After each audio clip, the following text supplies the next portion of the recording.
नमस्कार, श्रमिक मंत्र न्यूज में आप सबका स्वागत है। आप देख रहे हैं श्रमिक मंत्र न्यूज और मैं हूं आपके साथ आलोक शर्मा।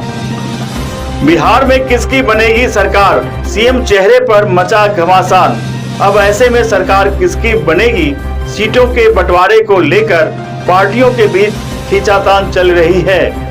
लेकिन अगर महागठबंधन की बात करें तो बिहार में इंडिया गठबंधन में आरजेडी ही सबसे बड़ी पार्टी है। तो जाहिर सी बात है कि आरजेडी सबसे ज्यादा सीटों पर अपने उम्मीदवार उतारेगी।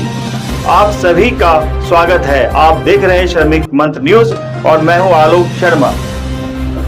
लेकिन कांग्रेस पार्टी ने भी इस चुनाव में अपनी सक्रियता बढ़ा दी है और खासकर राहुल गांधी ने हाल के दिनों 14 दिनों का वोट बचाओ रैली अभियान चलाया था और जिस तरह से उस रैली में लोगों का अटूट समर्थन देखने को मिला, जिसके बाद से कांग्रेस पार्टी भी बिहार की सत्ता में अपनी भागीदारी को लेकर कयास लगा रही है।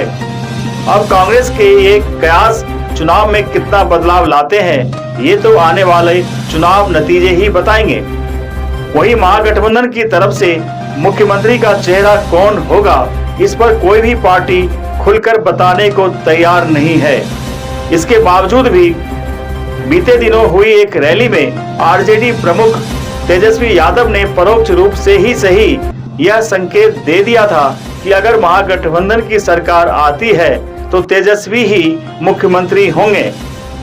लेकिन कांग्रेस सीएम उम्मीदवारी पर चुप्पी साधे हुए है और पार्टी के कार्यकर्ता कह रहे हैं कि मुख्यमंत्री का चुनाव नतीजे के बाद ही होगा, जबकि सूत्र बता रहे हैं कि आने वाले विधानसभा चुनाव में कांग्रेस को 70 से 75 सीट मिलने की उम्मीद है, जबकि राजद 100 से 150 सीटों पर अपने उम्मीदवार उतारेगी। फिर तेजस्वी यादव को सीएम उम्मीदवार बनाने में हिचकिचाहट क्यों, यह अपने आप में एक सवाल है। देश को संदेश दिया, उसको घर घर तक पहुंचाना, ये दायित्व पार्टी को दी गई है और हम लोग मिलकर के उसको घर घर तक पहुंचाएंगे। राहुल गांधी जी जिन मुद्दों को लेकर लड़ रहे हैं, कल भी उन्होंने कहा कि राज्यसभा में भी वोट की चोरी कर ली गई, तो निश्चित रूप से लगातार चोरी चोरी चोरी। तो जो हमारे नेता के मुद्दे हैं, रोजगार, बिहार का पलायन, बिहारियों के साथ सौतेलेपन का व्यवहार, उसको घर घर तक हम लोग एक महीने अंदर पहुंचाएंगे।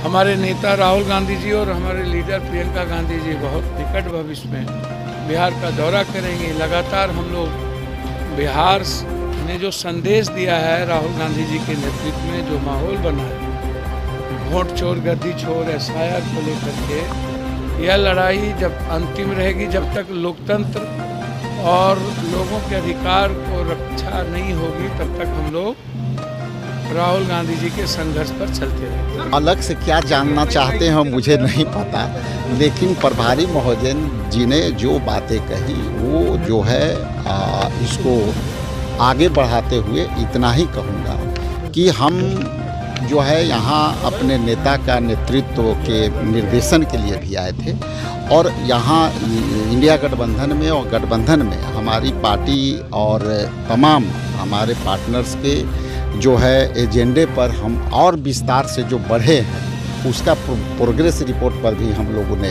अपना फीडबैक दिया, प्रभारी महोदय ने, सीएलपी ने, मैंने। और उसके बाद हमारे बिहार के जितने भी सीनियर लीडर्स थे, जिसमें सांसद और राज्यसभा सांसद, सभी से विमर्श हुआ और उसमें जो कंक्रीट निकला है उस पर हम लोग को और आगे इंडिया गठबंधन के मजबूती के लिए और आगे से हम लोग जो है उस पर काम सर, खबरें आ रही है कि आरजेडी आप जी आज बिहार कांग्रेस के सीनियर लीडरशिप के साथ कांग्रेस अध्यक्ष खड़गे जी और राहुल जी ने मीटिंग की। अभी तक जो काम हुआ है उस पर रिव्यू हुआ और आगे की रणनीति बनी और रणनीति अलग अलग मामलों को लेकर चर्चा करने के बाद बनी। उसमें कैंपेन भी था, मैनिफेस्टो भी था, सीट शेयरिंग भी थी, कैंडिडेट सिलेक्शन भी था और इन सब चीज़ों के बारे में डिस्कशन हुआ अलग अलग लीडर्स ने अपनी राय रखी और मिलजुल के जो रणनीति बनी है उस पर हम आगे बढ़ने वाले हैं। सर कितने सीटों पे बातचीत हुई आप लोगों ने, कितना कौन सा सीट का लिस्ट राहुल गांधी खड़गे साहब के पास होगा? सीट शेयरिंग पे अलायंस पार्टनर्स के साथ डिस्कशंस चल रही हैं और वो जैसे ही ख़त्म होंगी आपको पूरे डिटेल्स बता दिए जाएंगे। इस वीडियो में बस इतना ही और इस खबर पर आप क्या सोचते हैं हमें कमेंट करके जरूर बताएं। देश दुनिया की बाकी खबरों के लिए आप बने रहें श्रमिक मंत्र न्यूज के साथ।